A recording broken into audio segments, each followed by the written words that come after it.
AIDS మహమ్మారి పట్ల యువత అప్రమత్తంగా ఉండాలని పెద్దపల్లి జిల్లా వైద్యాధికారి వాణిశ్రీ పేర్కొన్నారు. ఈ మేరకు పెద్దపల్లి జిల్లా కేంద్రంలో నిర్వహించిన ఎయిడ్స్ అవగాహన ర్యాలీలో పాల్గొని అనంతరం మాట్లాడారు. పెద్దపల్లి జిల్లాతో పాటు మంచిర్యాల, కొమరంభీం, ఆసిఫాబాద్ జిల్లాల నుండి వ్యాధి నిర్ధారణకు వస్తున్నారని, తద్వారా జిల్లాలో ఎయిడ్స్ కేసులు ఎక్కువగా నమోదవుతున్నాయని తెలిపారు.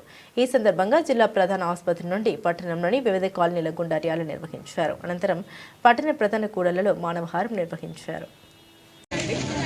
ఈ సందర్భంగా ఏంటంటే మనము చాప కింద నీరులాగా మనకు ఎయిడ్స్ అనేది విస్తరిస్తుంది అనేది ఒకటి నిజము.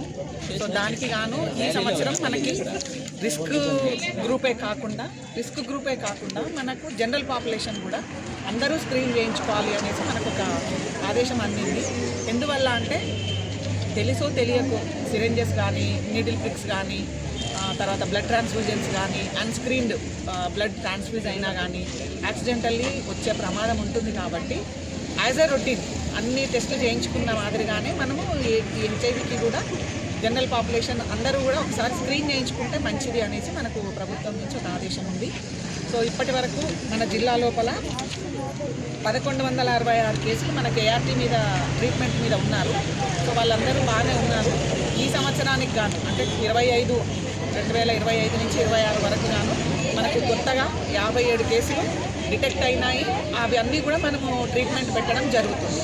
సో దీనిలో భాగంగా ఏంటంటే మన సమాజంలో పిల్లలు, యూత్, తర్వాత రిస్క్ గ్రూప్లో ఉన్న వాళ్ళు బాగా ఎక్కువ అఫెక్ట్ అవుతున్నారు.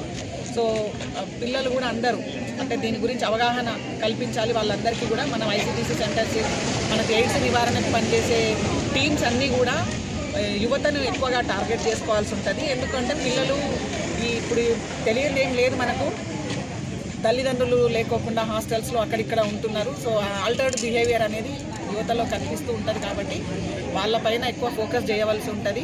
ఎందుకంటే మనకు భావి భారత పౌరులు మన యూత్ పిల్లలే. కాబట్టి వాళ్ళను చెడు వ్యసనాల వైపు మళ్ళకుండా ప్లస్ అట్లాంటి ఆల్టర్డ్ బిహేవియర్ ఉన్న వాళ్ళని కూడా స్క్రీన్ చేస్తూ సమాజంలో మనం దీన్ని వ్యాప్తి చెందకుండా చేయాల్సిన గురుతర బాధ్యత ప్రతి ఒక్కరిపైన ఉంది. సమాజంలో ప్రతి ఒక్కరు ఉన్నారు.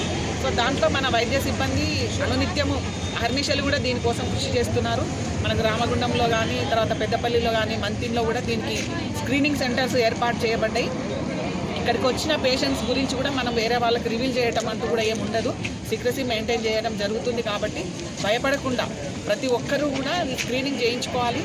ఎందుకంటే సెక్షువల్గా కాకుండా మిగతా పద్ధతుల ద్వారా కూడా మనకి ఎయిడ్స్ వ్యాప్తి చెందే ప్రమాదం ఉంది. కాబట్టి దాని ఒక్క ద్వారానే కాదు, మనం ఇప్పుడు చెప్పుకున్న విధంగా నీడిల్ ప్రిక్స్, తర్వాత డ్రగ్స్ యూసేజ్ చేసేవాళ్ళు, తర్వాత బ్లడ్ ట్రాన్స్ఫ్యూజన్స్, బ్లడ్ బ్యాంక్స్లో కూడా గబుక్కున మనము మాస్ తీసినప్పుడు స్క్రీన్ చేయని బ్లడ్ కన్నా ఉంటే, పొరపాటున ఎయిడ్స్ ఉన్న వ్యక్తి బ్లడ్ కన్నా ట్రాన్స్ఫ్యూజ్ అయ్యి ఉంటే కూడా అట్లా బలయ్యే ప్రమాదం ఉంటుంది. కాబట్టి అన్ని దిక్కులా కూడా స్క్రూటినీ చేస్తూ మనము సూపర్విజన్ చేసుకుంటూ ఉండాలి. దానికి గాను మన వైద్య ఆరోగ్య సిబ్బంది అహర్నిశం కృషి చేస్తున్నారు. కానీ దీని పట్ల ప్రజలు కూడా భాగస్వామ్యం కావాలి. ప్రజలు, యూత్ ఆర్గనైజేషన్స్, మహిళా సంఘాలు అందరూ కూడా భాగస్వామ్యమై పనిచేసినప్పుడు దీనికి కేసెస్ ఎక్కువ రాకుండా, వచ్చిన వాళ్ళు కూడా మరణించకుండా వాళ్ళకి తగిన వైద్యం అందించాలి. ఎందుకంటే కొంతమంది ట్రీట్మెంట్ తీసుకోవడానికి ముందుకు రావట్లేదని కూడా తెలుస్తుంది. సో దానివల్ల ఏమవుతుందంటే ఇన్ఫెక్షన్స్, వాళ్ళ ఇమ్యూనిటీ పవర్ తగ్గినప్పుడు వాళ్ళ లైఫ్ స్పాన్ చనిపోతారనమాట. సో వాళ్ళ వైద్యాన్ని తీసుకుంటే ఏమవుతుందంటే మామూలు ప్రజల్లాగానే వాళ్ళు కూడా జీవనాన్ని కొనసాగించే అవకాశం ఉంటుంది. కాబట్టి ప్రజలు డిటెక్ట్ అయిన వాళ్ళు కంపల్సరీ కూడా మన దగ్గర మన వైద్య ఆరోగ్య శాఖలో ట్రీట్మెంట్ తీసుకోవాలి. వాళ్ళు కూడా అందరిలాగానే జీవనాన్ని కొనసాగించాలి. మోరోవర్ ఏంటంటే రాకుండానే చేసుకోవాలి. సో ఏమైనా ఏ విధానాల వల్లనైతే వ్యాప్తి చెందుతుందో వాటన్నిటిని కన్నా మనం బ్లాక్ చేస్తే ఇది మనకు వ్యాప్తి చెందకుండా ఉండే అవకాశం ఉంటుంది. దీని దిశగానే మేము కృషి చేస్తున్నాం. రాకుండానే చేస్తే మనకు లోడ్ కూడా ఉండదు.